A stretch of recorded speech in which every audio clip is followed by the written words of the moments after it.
Welcome back, everybody. Hope everyone's having a wonderful Sunday afternoon. Just wanted to do a quick recap. I went to a card show today here locally. It's a local card show that's held every month at the Woodfield Mall, which is in Schaumburg, Illinois. I've gone previous months. I've done videos on it, so that's why I didn't take any pictures of the show. The show today was not... I went about 9:30 this morning when it opened. It only been open for about 45 minutes at that point. It had good traffic, but I would say that the traffic was pretty focused on trying to sell things to the dealers or trying to get the dealers to cut people deals through trades and other goods. It didn't seem like there was a lot of cash transactions that were kind of happening when I was looking at it. And it was predominantly all modern cards. Certainly there was showcases that had some more expensive cards in them, but there was a ton of boxes for dollar boxes here, $2 boxes there. And one of the things that kind of stood out to me too is there was a lot of those boxes that had tons of autographs from the last probably 3 years of cards from Panini and Topps. Just kind of made me wonder, are autographs really getting overproduced? Are they kind of becoming like the memorabilia cards that we kind of talk about now that just don't have their value anymore because there's just a lot of them out there? And I know they have numbered autographs too, and numbered autographs as stars and Hall of Famers are always going to be something that's really still popular within the hobby. Same thing with like relics and things of Hall of Famers and stars. Those things still tend to sell well, especially when they tend to be more scarce. But there was autographs from Topps Chrome from the last couple of years, for example, for baseball that were $5 or less. And I'm just like, wow, that's a new product. That was probably the hit for the box, and people are just trying to get $5 off of it. You know, the box cost them a whole lot more to be able to open. It just kind of really made me wonder. It's just like, are autographs becoming a little too overproduced?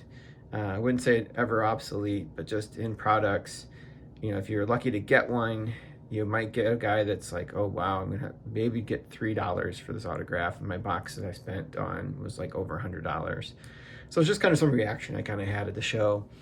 Didn't see a lot of vintage there. There was one dealer that I've seen there several times before that does have some vintage cards. It didn't look like his inventory had been refreshed all that much, even though I did buy a couple cards from him. And I went around, and the vintage that I did see was in showcases with other people's modern cards and things like that. So it was kind of like an oddball that they had picked up along the way. This show is kind of more for people that are the buyers themselves and are not really dealers, but they're trying to offload things and are going to shows. So you can get a table relatively inexpensive there, and you know, it's kind of like, you know, a hobbyist handling it with a hobbyist. There's not like the same sort of traffic and focus there is at some of the larger card shows. But it's still kind of fun to go to. It has no admission costs, and it's first thing on Sunday morning, so you can kind of fit it in. So when I went around, I picked up some loose vintage cards, common cards from the 50s. None of them were for sets I was completing, although they are from sets that I will, when I see a card at a good price, I'll be able to try and pick it up.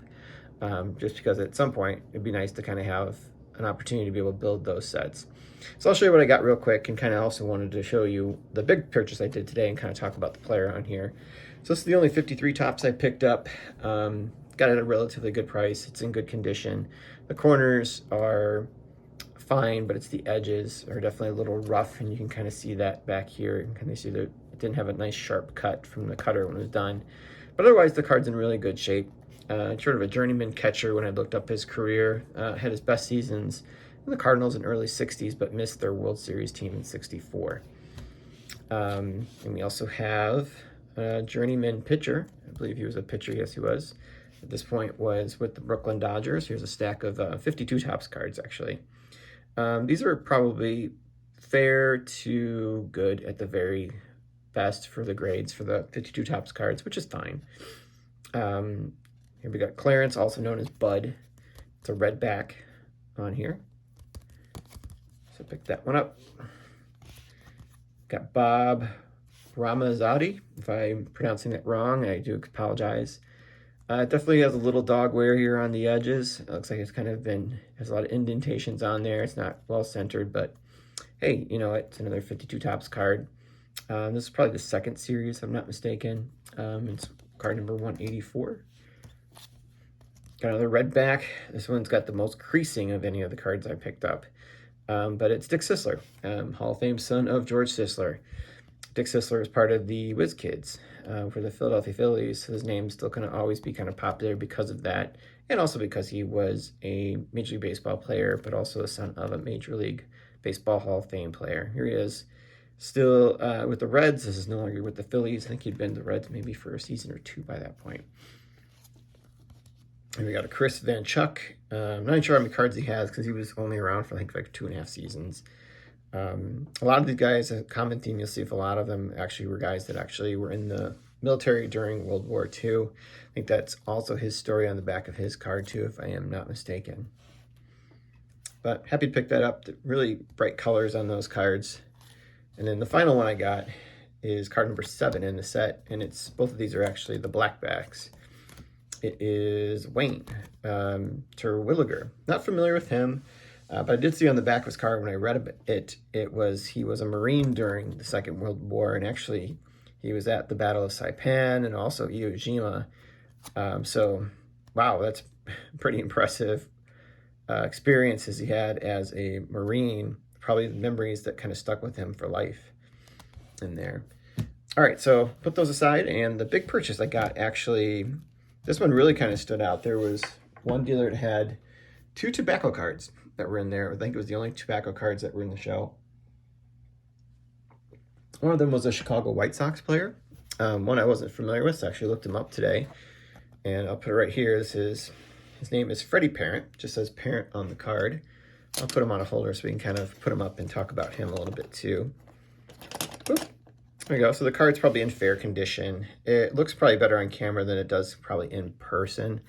There's a little bit of a crease right here, and then there's definitely some dirt on the card too, on both sides of it. It's a Piedmont back. I don't know if there's other backs for this card available or not. Didn't do that kind of research on it. But I did some research on the player himself. So Freddie played for the White Sox for the last 4 seasons of his career before he got traded to the minor league team in Baltimore. During those years, he actually played with Babe Ruth before Babe Ruth was actually picked up with the Boston Red Sox and made his Major League Baseball debut. But Freddie actually was a starter and member of the Boston Red Sox teams in the early part of the 19th century. I'm sorry, not the early part of the 20th century in the 1900s. And he was on the very first World Series winning team, the 1903 Red Sox, which are featured back here. At that time, they had known by a different name at that point. But were commonly also referred to as the Red Sox at that point. So he was a member of that team, and he has a career WAR of 35.9, which is pretty good for a baseball player. But what he's kind of known for is being the last living member of the 1903 World Championship team. And he actually lived to the ripe old age of 96, and he was just a few days short of his 97th birthday. So what a career. He actually appeared on a TV show that was popular in the 1950s and I think late 60s, I'm not mistaken. It was called I've Got a Secret. The idea was the contestants had to guess, what was the secret of the person that was up on stage kind of saying, okay, I'm so-and-so, and I have a secret of something I'm famous for, and you had to kind of figure out what that was, and it wasn't something completely obvious. So that's kind of my understanding of how the game kind of went. So he was up there also with Pittsburgh Pirate Tommy Leach, who both these players were on opposite teams in the 1903 World Series. So he actually made a TV appearance as a baseball player, but well after his playing career. So I thought that was kind of cool. In all, I'm pretty happy with the pickups. They'll kind of go nicely in the collection. I feel like I'm putting these cards in good homes now, into someone who really appreciates vintage baseball and, putting them into some beautiful vintage sets at some point in my life. Probably won't do the tobacco cards, but I'm happy to be able to pick up a White Sox player from the T206, which is only my second T206 card in my collection, the third ever I've owned. And I sold the other one back in the day. I hope you guys enjoyed this one, and I'll be back later this week to kind of show you some of the cool stuff I've got in the mail in the last week or so. All right, have a good one.